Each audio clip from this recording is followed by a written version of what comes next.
This episode of WDW Today is being sponsored by TouringPlans.com. And hey, TouringPlans.com is working with StudioCentral.com to bring you StarTours2Live.com. That's right, StarTours2Live.com is a joint effort to bring you everything and anything related to the new Star Tours attraction at Disney's Hollywood Studios. Go check them out right now at StarTours2Live.com.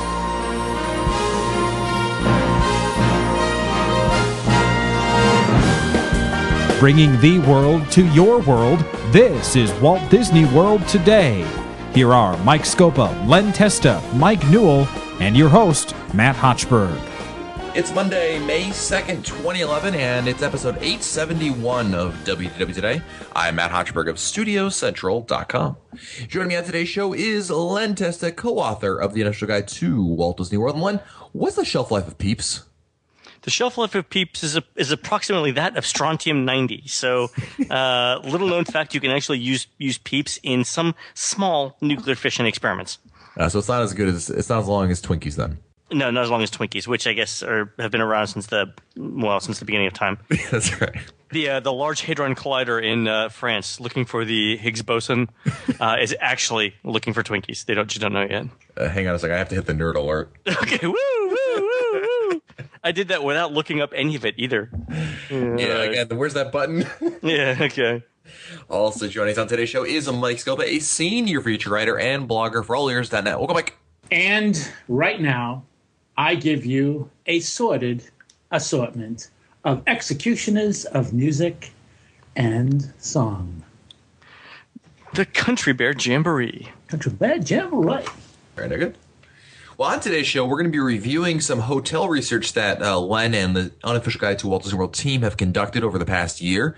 It's that time of year again where they look over everything and review a lot of things. And Len, you've gone over all the Walt Disney World resort hotels? That's right. So every year we ask our readers to fill out surveys after they get back from Walt Disney World. We ask them dozens and dozens of questions on topics like rental cars, the Disney attractions, the Disney restaurants. And one of the areas that we focus on is Disney hotels. We asked them a number of questions around the resorts that they stayed at, what they enjoyed most about it, what they enjoyed least, which amenities they chose as the most important. So, for example, is the pool more important than having babysitting on site? So we asked a number of questions. But last year and the year before that, for WDW Today, we went over the Unofficial Guide reader survey rankings for all of the hotels, and I think I'd like to do that this year with you guys because there have been some things staying the same, but there's some surprising changes in them. So we'll go through that. For the people that take these surveys, Len, do you force toothpicks to keep their eyes open? No, it's funny. This year we got more surveys than any other year past, and I think it's a combination of things. One is, we've finally got through a cycle where everybody who's buying the guide knows it's online, and then two, we've had such tremendous growth on TouringPlans.com. That more people are using the survey. So we actually had more surveys entered this year than any year in the past. Nice. All right, where do you want to start? Let's start with the reader report card is the thing that we give A, which is a great grade, through F, failing grades, on a number of topics. One of them is room quality, which includes everything from the beds and linens to the decor to to how functional the bathroom is and things like lighting. We measure the quietness of the room as well. That's a separate category. Check-in efficiency, like how good the front desk is. Shuttle service, either in this case it's Disney's Magical Express and getting to and from the theme parks.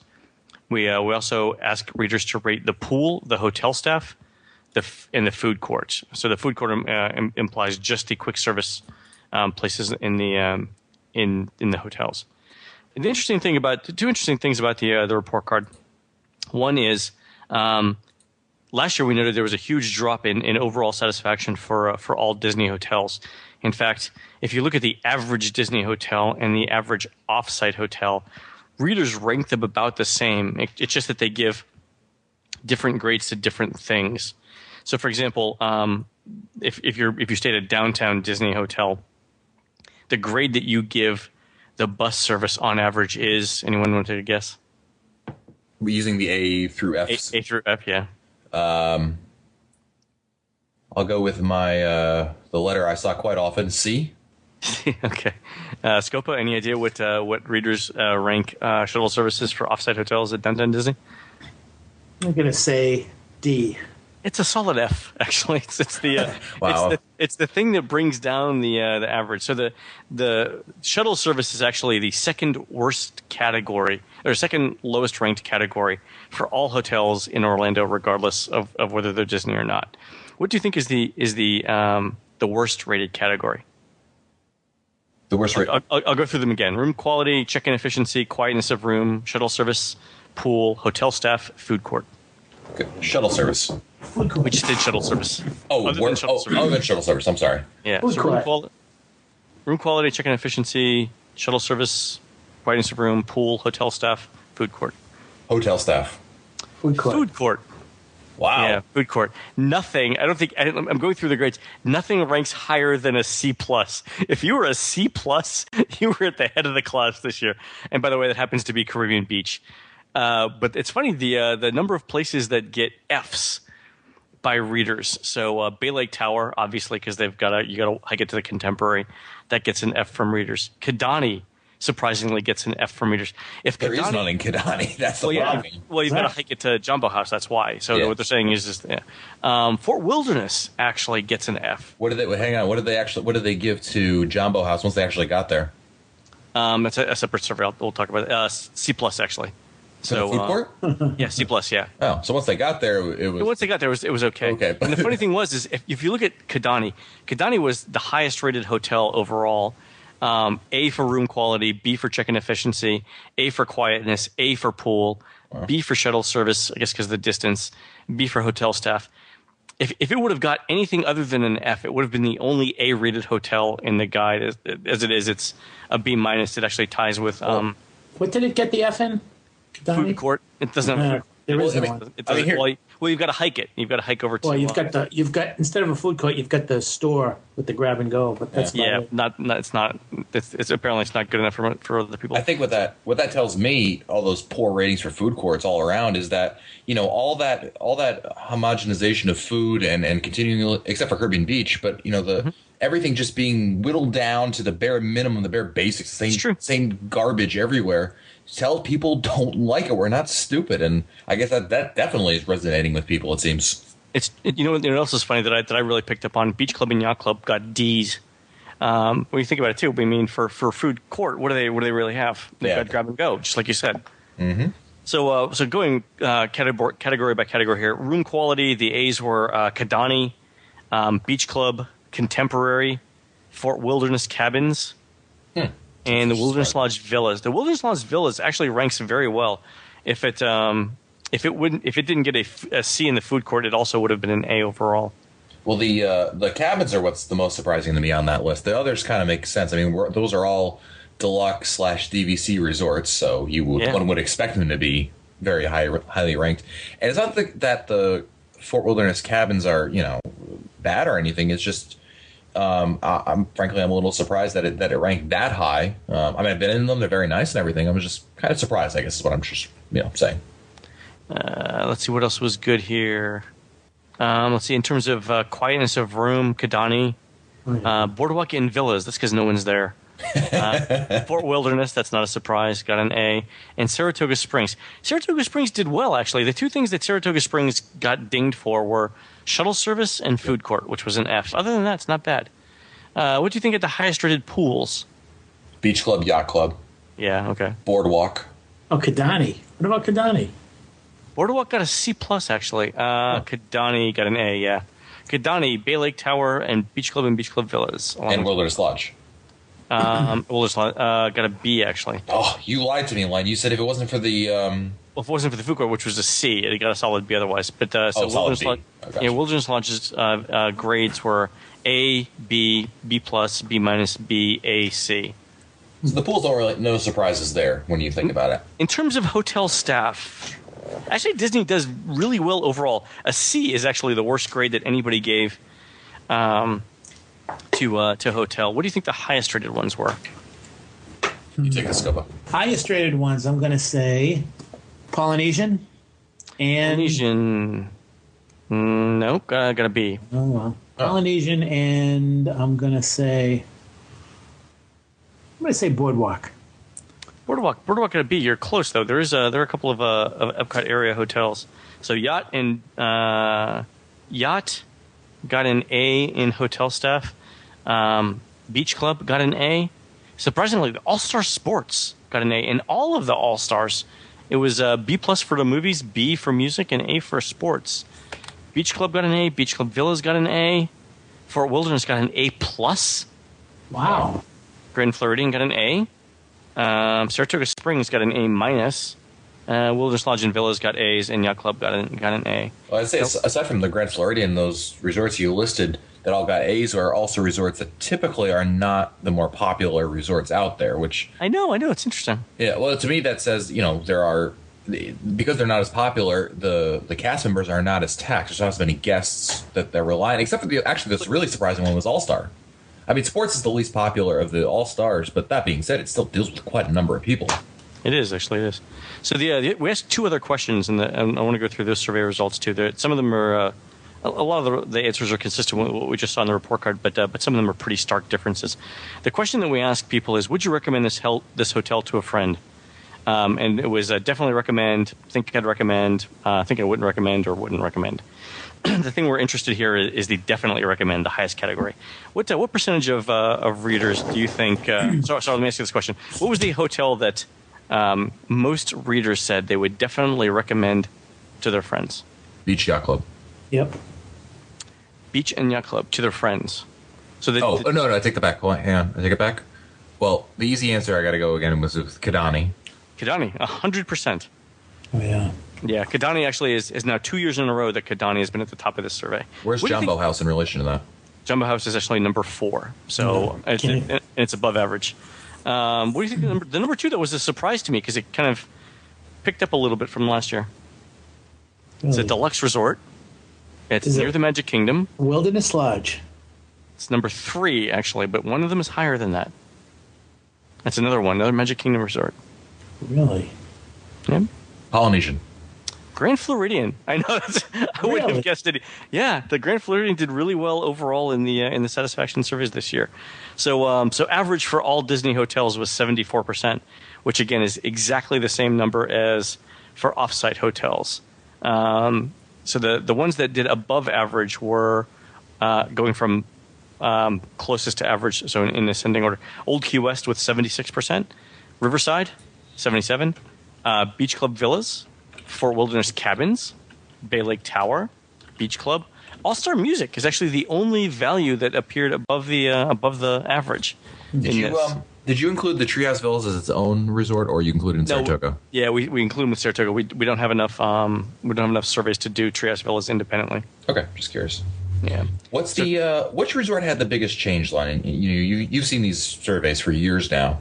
I mean, which resort really shot up, or actually it could have shot up or shot down? I mean, which resort probably saw the greatest change in your opinion? The biggest change was the Dolphin, which actually had a really bad year last year, but actually made up for it. Well, they didn't really have a quarterback the whole year. Yeah, that's right. Exactly. Yeah. Pennington went down. It just wasn't good after that. So they're at 85% definitely recommend, which is up about 18%. The big loser was we have to figure out a way to stay here. Shades of Green dropped. Really? Dropped to 56%. It's the second lowest hotel in the would you recommend this to a friend chart. Dropped 36% in 1 year. And for the record, we got many dozens of survey responses. Maybe they wouldn't. Maybe it was so low people didn't want to recommend them to friends because they would require them to join the army. Yeah, maybe that's it. And the bringing up the bottom of the list is bottom of the list. Top Century. Coronado. No, actually, Coronado's below average, but it's consistently below average anyway. It's a Epcot area resorts. Is it Yacht Club? Nope.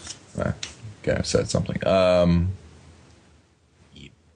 Epcot, Caribbean Beach, Boardwalk. Really? Really? Yeah. Now, why do you think that? Why do you think it ranks so poorly? It doesn't do anything for me. So the funny thing is Beach Club does above average. Yacht Club doesn't do better than average in any category, and I think Boardwalk kind of sort of falls into that category. It's a little bit better themed than Yacht Club, but really, why would you stay there? What would compel you to stay there other than the location to Epcot? Yeah, you're right. I was there last October. I stayed there for a couple of days, and it's showing its age too. I think that may have something to do with it as well. And I've stayed there, I want to say 2 or 3 times, and I've never really enjoyed my stay there. I've always kind of, after staying there, been like, all right, I don't need to stay here again. It's not it's like fine. bad, but it's no, like... it's not bad, but it's not. So you leave Bay Lake Tower, you're like, okay, room was nice, or the Contemporary, right? Beautiful room, great location. Restaurants are above average, right? Polynesian, same thing. There's atmosphere, right? Even the Grand Floridian, I could kind of sort of see my way to saying, yeah, I'd stay there again. Or, Fort Wilderness, where it's so distinctive, and if that's what you're going for, then you're getting it. Boardwalk, it's like it's a convention area hotel. It's a convention hotel. Yeah. What about what's the biggest surprise to you, Len? Biggest surprise to me was actually was Grand Floridian. Kidani always does well in all the surveys, but Grand Floridian had dropped for a couple of years, and I know we had complained about it. That it wasn't worth the money. I'll probably end up staying here again now, just to go back and revisit what might have changed. So that's interesting. What about Scopo? All these things that Len is saying, what surprises you the most? I think that the Grand Floridian thing also surprises me. I think a lot of people are turned off by the Grand Floridian, and it could be one of those things where, I'm not. I think that's one of the few hotels I haven't stayed at, and I don't know what it is. Maybe it just strikes me like it's too, I don't know, too snobby or whatever you want to call it. But maybe once you've stayed there, your opinion changes. Yeah, we might have to stay there. Maybe we'll split a room, Skip. Yeah. The last question that we asked was, would you stay at this hotel again? So it's a simple yes/no question. No surprise. Animal Kingdom Lodge, Kidani came out on top. It's actually the second year it won both of those. Grand Floridian was number 2. Actually, the top 4 was pretty much the same. Wilderness Lodge, and then Animal Kingdom Lodge, Jambo House, Dolphin did well. All-Star Music, again, above average. Beach Club, Bay Lake Tower, Fort Wilderness, all above average. Riverside, above average. Polynesian, right at average. Below average, you're looking at the bottom of the list. Well, let's go from the middle. Pop Century is a little bit below average, but you kind of expect that for a value. French Quarter actually dropped to below average now, which is interesting because it's normally one of the most popular moderate resorts. Moderate. So that might actually explain why they're sprucing up some of the rooms. Saratoga Springs just a little bit below average. The Swan dropped 30 percentage points. Wow. In this one, which is a lot. Yacht Club still at 70%, didn't change year to year. The biggest losers, though, were, again, Shades of Green, which dropped more than 40 points down to the 50s, and Boardwalk Inn, which dropped more than 40 points down to the 30s. So Len, within each resort class, who scored the highest? So like for the deluxes, for the moderates. Yeah, what's like the top 3 and the bottom 3? So the top 3 for DVCs are Animal Kingdom Lodge, Bay Lake Tower, and Old Key West. For deluxes, it's Grand Floridian, Animal Kingdom Lodge, and the Dolphin. We consider the Dolphin a deluxe, right? Yeah. For value, it's All-Star Music. Moderates. Moderates would be Fort Wilderness Cabins, Port Orleans Riverside, and that's it for above average. And then for value, the only thing that's above average for value in this category is All-Star Music. But overall, overall it's about the same. All-Star Music does well in all the surveys. Now let me ask you this, Len. Why Kidani does very, very well? Mm-hmm. Why is and Animal Kingdom Lodge does very well, but it's always a few ticks off. It's never like 1 and 2 or anything like that. It's like Kidani's 1, Jambo House is 4. Kidani's 1, Jambo House is 5, or Jambo House is 3. Why does Jambo House like 1 peg down from Kidani, do you think? I think it's busier because of the crowd. You think so? Even though, despite the better dining, you think that the fact that there's more people there? Well, the rooms, big difference in the rooms too. Yeah, the rooms. Yeah. Sorry, that's the more obvious thing, right? So the rooms, the rooms are better, especially if you're staying at anything other than a studio. Cool. Well, thank you, Len, for the great research. You're welcome. So we'll have this in the next edition of the Unofficial Guide. You guys heard it here first. Awesome. So if someone wants to see the full results, they'll have to pick up the 2012 Unofficial Guide, or it'll be on touringplans.com in a week or so. Perfect. Cool. Well, that'll do it for us today. And of course, our sponsor is touringplans.com. And hey, you just heard these great results. And this is sort of research that goes into a regular day at touringplans.com. This is the sort of stuff that they do. And if you're looking to get, analytical, wonderful information about planning your trip to Walt Disney World, touringplans.com is your source. Check them out right now at touringplans.com. If you want to find our older episodes, read our show notes, or send us your comments, you can visit us online at wdwtoday.com. For Len Testa, Mike Scopa, Mike Newell, I'm Matt Hochberg. We'll see you on the next show. Stupid Judy, stupid energy. This has been a production of Mouse World Radio.